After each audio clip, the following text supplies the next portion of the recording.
આ મનુષ્ય ચાર હાથ કોને હોય? દેવતાઓને. આપણે બે હાથ છે ને, ચાર હાથ થઈ જાય. રથાંગમ, ભગવાન ના દૂતો આવે રથ લઈને, રથની અંદર બેહાડે.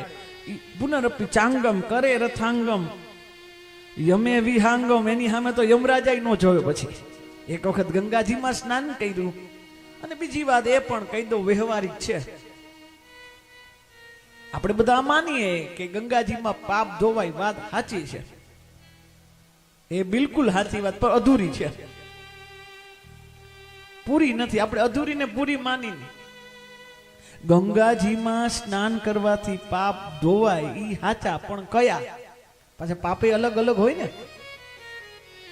ગંગાજીમાં સ્નાન કરવાથી એ પાપ ધોવાય જે આપણાથી ભૂલે ચૂકે થઈ ગયા હોય એ જ. પણ પ્લાનિંગ પૂર્વક કર્યા હોય ને, પ્લાનિંગ પૂર્વક, પ્લાનિંગ પૂર્વક પાપ કર્યા, એ ગંગાજીથી ન ધોવાય, એ તો યમરાજના દંડથી જ ધોવાય. પછી પ્લાનિંગ પૂર્વક કરો એ ગંગાજી ન ધોવાય, એ તો ભૂલચૂકમાં થઈ ગયો ગંગાજી ધોવાય. પણ ઈરાદા પૂર્વક કર્યા હોય એ પાપને તો યમરાજા પછી એનું સંબંધ તો યમરાજા પાસે જ છે. તો આ ગંગાજીમાં સ્નાન કરવાથી રથે રથાંગમ યમે વિહાંગમ, પછી શયને ભુજાંગમ.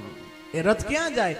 ભુજંગ, નાગ, શેષનાગમાં ભગવાન નારાયણ હોય ને એની પાસે લઈ જાય. આ એક વખત ગંગાજીમાં સ્નાન કરવા. એક પુરાણમાં બહુ સુંદર શ્લોક છે ગંગાજી વિશે. બ્રહ્મદ્રવમ અપામ બીજમ વૈકુંઠ ચરણ અચ્યુતમ ધૃતમ મૂર્ધની મહેશ્વરમ યત ગંગા અમલાજનમ. ये ब्रह्मद्रव है गंगा जी. अपाम बीजम, ये सारे जल का बीज है. वैकुंठा चरण अच्युत, ये अच्युत भगवान नारायण के चरण कमल से प्रकट हुई गंगा जी है. ध्रुतम मूर्धनी महेश्वरम, महेश्वर भगवान शिव के अपने मूर्ति ने माथा ऊपर गंगा जी ने धारण किया भगवान भोलानाथ है. यत गंगा, ये सामान्य पानी नहीं है, ये अमृत है. જ્યારે આપણે ગંગાજીમાં સ્નાન કરીને 3 દેવતા બની જાય. આપણે જ્યારે આપણે ગંગાજીમાં પ્રવેશ કરીએ ત્યારે આપણે 3 દેવ જોવો. ગંગાજી બ્રહ્માજીના કમંડળમાંથી નીકળ્યા, નારાયણના ચરણને પખાડીને અને ભગવાન શંકરના મસ્તક ઉપર સમાણા.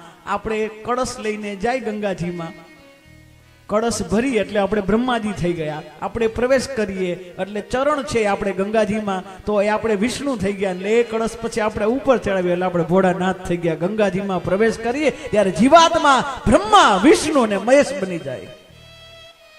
આ ગંગાજીનું મહત્વ છે. ચાલો, આ તો ભાગવતના ગંગાજી